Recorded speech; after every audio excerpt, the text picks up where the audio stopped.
Midwestern Resilience. It's a new research report from Gray Capital. You can go to graycap.net to download it. The report focuses on 7 key Midwestern markets.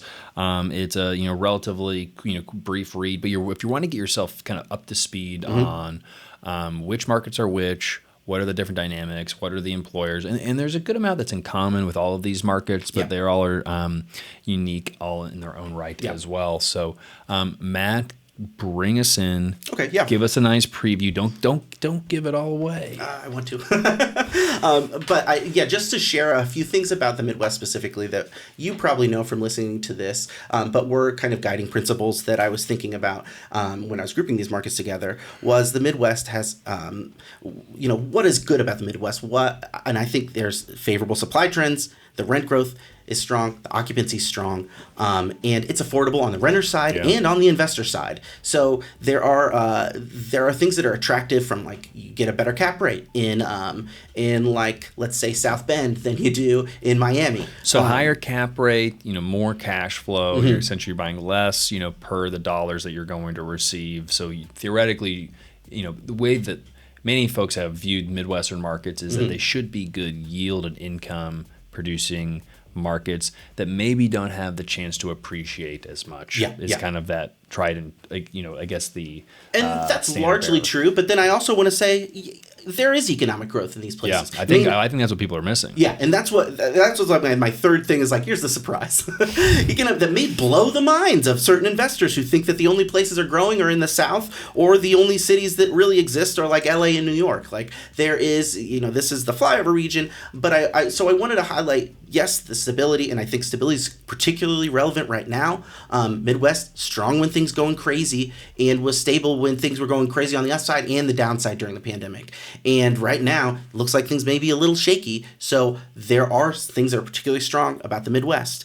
But also, when I was looking at the markets individually, I wanted to highlight the industries, the supply, and the timing of things, because some of them are a lot different, especially in the smaller markets like Lafayette and West Lafayette. There is the supply spikes a little more, and you have to tease out student housing from regular, like, market rate housing that are non-students, and it's just a different market. But that being said, we can kind of move into. Well, actually, I do want to explain here this graph that shows the occupancy and rent growth for the Midwest compared to the national average. And you can see this rent growth is more than three times the national average. Incredible. And it has been that way since, for over a year, and from arguably 2 years. This is just as far back as the data that I had accessible right now. But and also Midwest for all but like 1 month, and this is the most recent month, occupancy in the Midwest has outdone national averages too. So the Midwest markets are outperforming on a range of different issues. In that last month of occupancy, just a teeny little difference. But it's very striking to see this. It is shared slightly with the Northeast as a region, this kind of similar strong performance, but I think there's more multifamily markets that are interesting, at least to me, in the Midwest. And the Northeast, there's like New York is, to me, such an outlier. It follows so many different rules, so it's hard for me to get a handle on Northeast. I'm just less familiar with it, and I think that the stability story in the Midwest is really particularly interesting.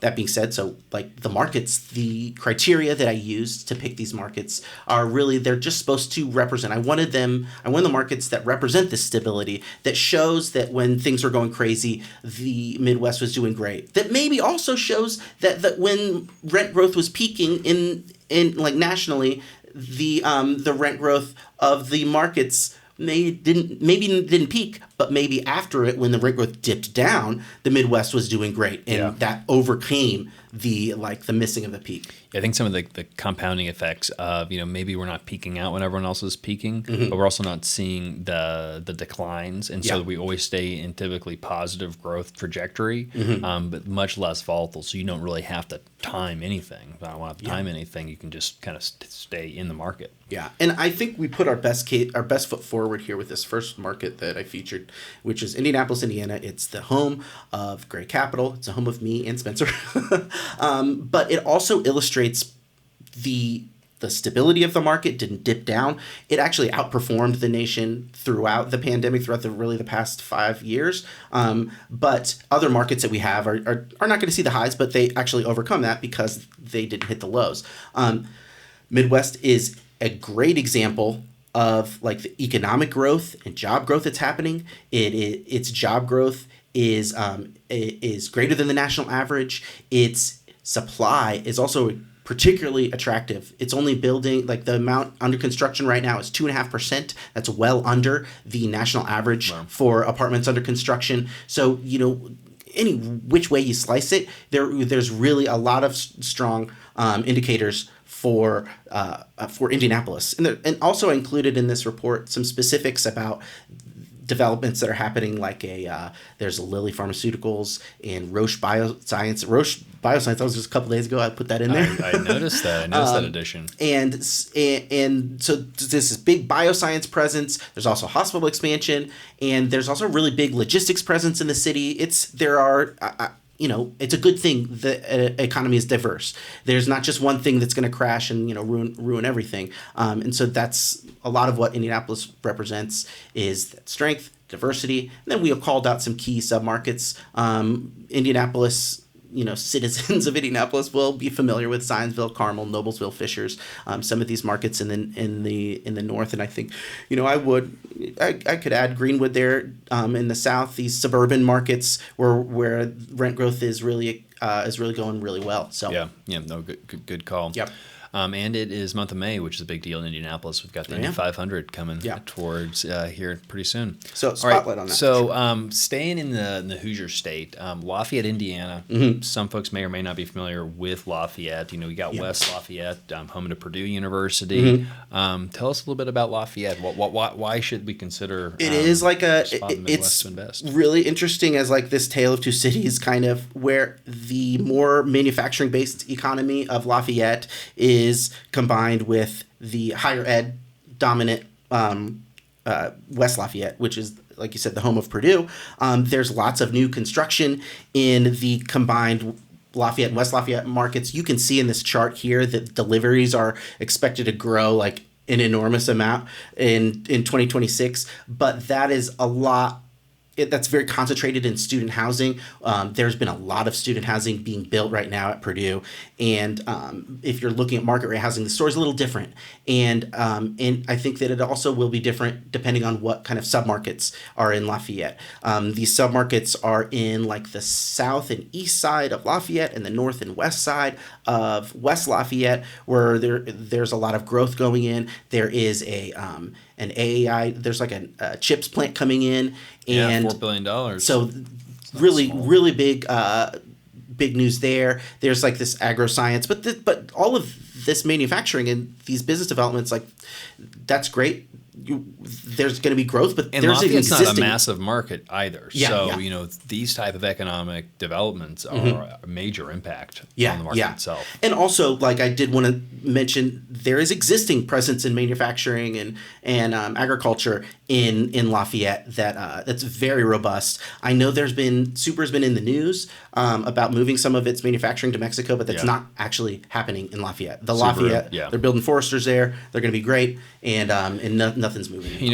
One other factor, while we're talking about Indianapolis and Lafayette, is the 65 corridor. That whether it's you're talking from wherever you want to start, especially when we're looking at kind of our markets all the way from Louisville up the way through Indianapolis, this logistics pipeline of between Louisville and Indianapolis. Louisville is basically UPS's a major hub for logistics, and FedEx has their major hub in the United States in Indianapolis, where we've got between those two airports, most of the cargo traffic are coming in there. It's because you can access the vast majority of the U.S. population within a day's drive from either of those two locations. You can actually get fresher seafood, I guess, in Indianapolis. Oh, nice. than you can in Chicago sometimes because we have more flights coming into Indianapolis, interesting. cargo flights. Yeah. And then it's being trucked up to Chicago. But that 65 corridor, over time, we're going to see, Lafayette, as it creeps down, continues to grow. Indianapolis growing up along 65. We're seeing it right now through Zionsville, Lebanon, which is where the new Eli Lilly manufacturing facility is. Yeah. At some point that growth is going to continue up that logistics key logistics corridor. It is interesting because a lot of cities have a larger footprint, and we're seeing right now. I've seen such rapid expansion of the footprint of the metro, larger market area of Indianapolis, and as it expands into like Lebanon and these cities that were just little towns, and now they're arguably part of this larger metro area. So it's particularly interesting. Now for the second largest city in Indiana, obviously we're starting with some good old Hoosier markets. Fort Wayne, Indiana, it's a sleeper market, strong, stable performance, advanced economy. Matt, what stands out about Fort Wayne to you? This is just a smaller market that has been remarkably strong, and it's definitely worth watching. It vastly exceeded the national average in rent growth during a peak, and it continued to exceed the average. It has a varied economy. And it's just a really nice city. There are some economic developments that are happening there. It's auto manufacturing. They've got a Fort Wayne specific campaign trying to bring businesses in, and the data centers moving in. But it's also got a base of strongs like manufacturing and other kind of businesses that are obviously like meds and beds. But the what I liked about Fort Wayne was it's even like a lot of these, the supply did not get dumped on supply, and the supply that it did gain, which was sometimes it was a lot in certain years, the supply did gain that was absorbed fairly quickly. So I just think that it is it's off the radar. I mean, if you talk about national developers, people aren't lining up to develop in Fort Wayne. Not that it's not a growing market; it clearly is a growing market. It's just that they're not. I don't think they're familiar with it. Yeah, just not on the radar. And if we want to move on to Louisville, I think that's has a little bit of a similar story. I think it's definitely more prominent than Fort Wayne, but I think that people maybe miss how the apartment market has performed in Louisville, and how the supply just hasn't been getting the same attention as others. There was a relatively recent spike in deliveries in Louisville, but it was not like elsewhere. And again, it's not really having a huge impact on rent growth because it's still above the national average. And Louisville, I'm glad you called that out, because Louisville is another logistics hub, and that's shared with Indianapolis. Even Kansas City is notable for this. This is this heartland, this connection between a lot of different areas. But it's not just logistics. You got a Meta data center coming in, this solar battery plant. There is some snack foods. There's some food industry Yum Brands, I think, or Yum Brands. There's food headquarters there for food services, and it's got some interesting submarkets as well. And I'll call out Jeffersonville and in the areas in Indiana that are directly across the Ohio River from Louisville. They're growing really, really rapidly. Yeah. That's where this solar battery plant is going to be built, is in Indiana. So, and it would be interesting to see what the government or tax differences is if you're crossing lower taxes in Indiana. So there is ways to benefit from the size of Louisville, but also be in these submarkets that are on the Indiana side that may be having a little bit more growth. Yeah, no, all good points. Good old Columbus. I mean, Columbus is a pretty big market. Yeah. Columbus is very similar to Indianapolis. I think it is a little bit bigger. I think that it's had a lot more growth, I think, as well. And its supply has been more elevated compared to Indianapolis. Outside of Chicago, would you say Columbus is the most institutional market I would say, at least on the list. I would say that, and I would say too, because there's a lot of reasons why people are paying attention. The economic developments that are forthcoming in Columbus. Right. I see these are all B's. They all end with B's, no M's. There's no M's, lots of B's, lots of really exciting things happening. This $28 billion Intel chips factory, some Amazon Web Services data centers that are in total around $8 billion, a Honda EV plant for $1 billion, $1.5 billion defense manufacturing. These are all in the Columbus area, and that has knock-on effects. Elsewhere in the economy, you've got to have the restaurant manager, and they've got to all find somewhere to live. How's it been doing from like a multifamily perspective, though? Well, from a multifamily perspective, it has had more units under construction relative to its inventory. Among the ones that we have here, I think that Columbus may be number 2 in terms of the current percentage of units under construction, which is 4.4%. Compare that to Indianapolis was around 2 or something. Yeah. But like Lafayette was around 6.4 just because of the student housing. But this one, I think they still are. Apartment developers are seeing that chips factory and seeing all the businesses coming in. They're building apartments, but it hasn't meant that rent growth has gone down that much in Columbus, and rent growth is still above average. It didn't peak higher, but it has been well above the national average in Columbus rent growth comparatively. Now I'm going to have to do these next 2 on the fly because I really wanted to focus on this first 5, but Cincinnati is well worth noting because, again, it has this logistics, this connection to logistics. It's not on 65, but it is on the river. Cincinnati has been... just looking at the supply and demand and how it relates to rent growth, it's seen some supply spikes, but the rent growth has not dipped down, and it just seems like a really consistent, strong, growing city. It doesn't have any B's in front of these economic developments, but it'll see a $327 million MedSpace clinical research facility going in there. There's an addition to Xavier University that's $100 million. That may not be directly economic, but like this is money being pumped into there, and as well as a $240 million convention center. Things are growing in Cincinnati, and it wasn't hard for me to find this kind of stuff, these developments. Some of the cities that I was looking into that may or may not have been that weren't included. You got to do some digging to find like the good like economic tidbits. But it really wasn't hard to find for Cincinnati, and they've got a good PR team. Yeah, they've got a good PR team, and there's a bunch of people moving in there.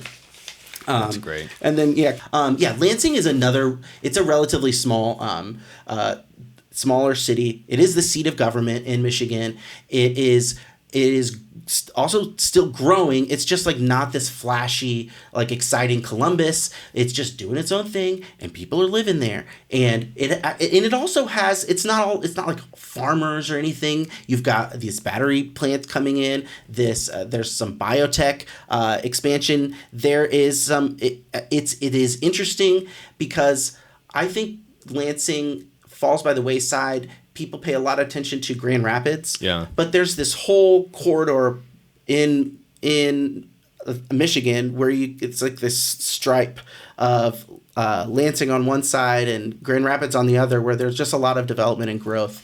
And I think that was it includes Michigan State University is in Lansing, but it's just. It is, again, one of these sleeper markets where the supply is a big deal. They're not building any of it at all. Like, if looking at the chart of supply for Lansing, it is as sparse as any market that we're looking at. And if you're looking in the next year, it doesn't look like they're building much in Lansing. So. And the population is growing. So again, because the counter argument, it wouldn't necessarily be correct, is that the reason why these markets are cheap, you can get a higher cap rate, or the reason why people aren't building more apartments is because there's no demand, no one's living there, people are moving. These are Rust Belt towns, which Lansing would probably be more Rust Belty than some of the others. None of these are like Cleveland and Detroit are like the prime examples, and like an Akron. which those are not necessarily these exciting markets for that didn't make this report. They didn't make the cut. I mean, Chicago is also interesting. For a lot of reasons, very different, dynamic market, very strong rent growth right now, but a very large market. But it's got relatively not great population growth in certain areas, and it's because of that no one's building, and therefore rents are growing. So it can sometimes be counterintuitive of where it's like there's a sleeper market, there's nothing really going on. That often can be an opportunity because that means there's less competition. Yeah, and particularly in Lansing, paying attention to the submarkets is really important. There's a lot of variance. That's at the bottom of the screen a little. There's a lot of variance in all of these markets with their submarkets, but picking the ones that have an ample like inventory, so enough people are living there. It's not like 500 units are in their supply, but there are like thousands of units, and they're also still growing. The downtown actually in Lansing is growing pretty well, but also this East Lansing and the Okemos region has been mentioned several times in different publications as one of the strongest areas. It is around where Michigan State University is, and there's lots of businesses that are moving in there that are kind of connected, and it gives it a little bit of longevity too. So like Lansing, small, not going anywhere. Fort Wayne, smallish, not going anywhere. Neither is Lafayette and West Lafayette. And that's why I wanted to hit on the diversity of these economies. It's not a one-horse town. It's not a one-industry town that if they move, then everything's gone. There are multiple factors that are driving this longevity, and even if population was flat, population goes flat, the supply stories on this, they're going to need more supply, and that's not happening in a lot of these Midwestern markets. Yeah.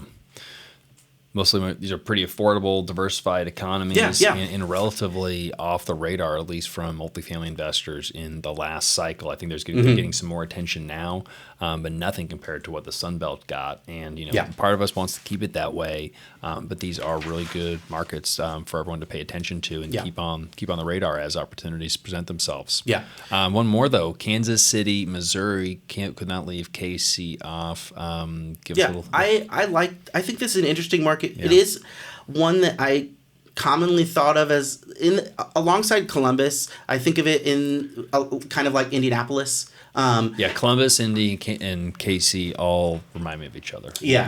Their size is relatively similar. Their economies relatively similar. Latitude. It is the same latitude. They're all kind of logistics connection cities for the surrounding area. Kansas City maybe performed a little bit worse compared to Columbus and Indianapolis rent growth, but it's still remarkably stable, and it has still done ever since early 2022 has outperformed national average in rent growth. There is lots of businesses moving in there. This Panasonic EV battery plant, $4 billion. A roofing factory, $300 million. A fintech hub, $175 million. A data center, $800 million. Now, I do want to say these data centers, they may bring... they don't employ that. They don't employ... They employ some people. It does take people to build them, though. I mean, it's a short-term boom to like construction jobs while they're being constructed, but... Similar, but like I said, diverse, really great, strong population growth, income growth, and the supply growth isn't going crazy. So this is one of those where you can predict the future. It's not going to be that volatile. Look at that population growth, 14.5% between 20 and 44. Ages 20 to 44 was between 2010 and 2023. That's a pretty strong growth rate. Yeah. And again, solid rent growth as well.